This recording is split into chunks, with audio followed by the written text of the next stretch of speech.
Hi all, welcome to BIAS Academy. Let's start with Indian polity.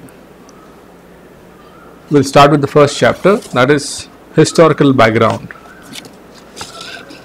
When did the company's rule start or the crown's rule start? The company rule started in, what is the company here? Company is East India Company. It started in the year 1773 till 1858. What happened in 1857? 1857 revolt occurred.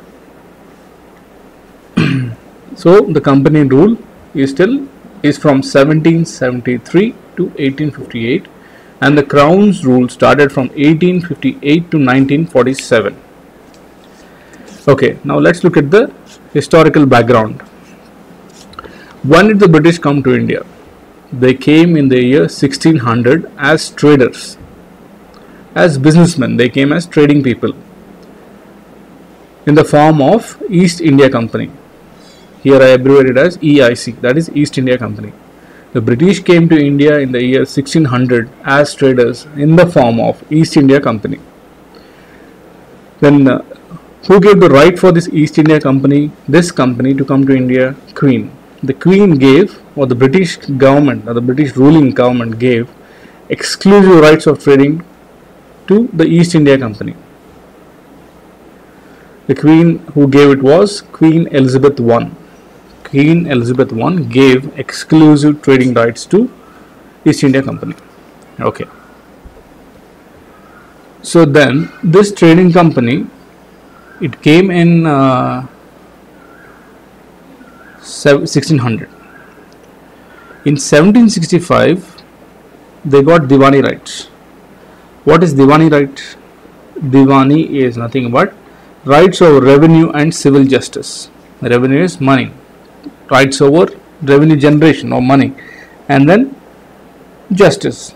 Is it criminal justice or civil justice? Only civil justice. Diwani rights includes rights over revenue and civil justice. You have to remember, Diwani means rights over revenue and civil justice.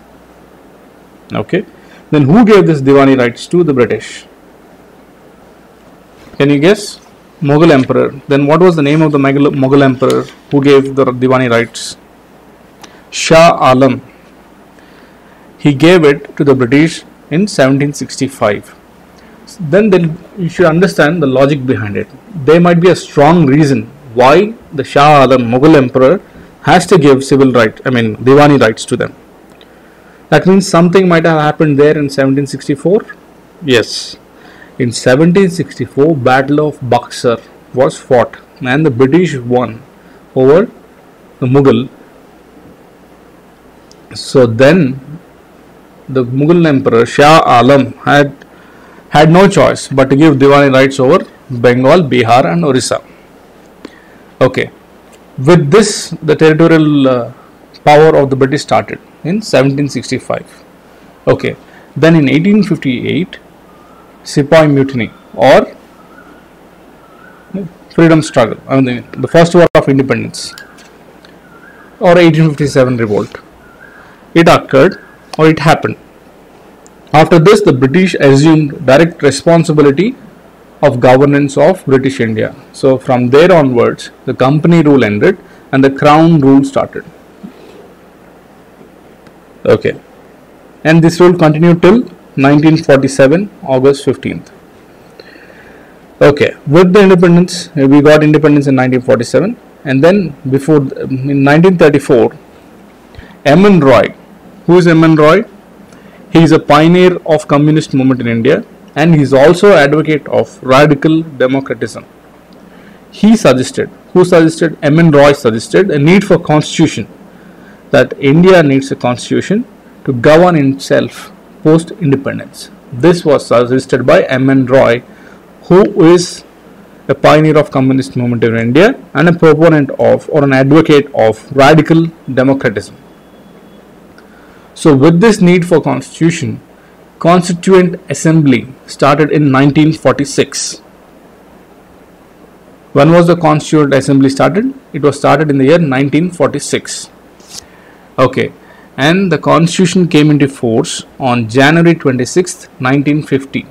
When did the Constitution come into force? Into force, underline this. On January 26th, 1950. That day we celebrate it as Republic Day. Okay. Majorly, Indian Constitution and the political structure or the polity has their roots in British rule. Okay, in the coming chapters, we'll study in deep about the Companies Rule, the Acts, British India Act, all the Councils Act, Crown Rule, 1861, 1892, 1909 and 1919 Acts and Government of India Act, all these acts in the next chapter. Okay, we'll end this lecture here. Thank you for listening. If you have any doubts and queries, you can mail us at biasacademy@gmail.com.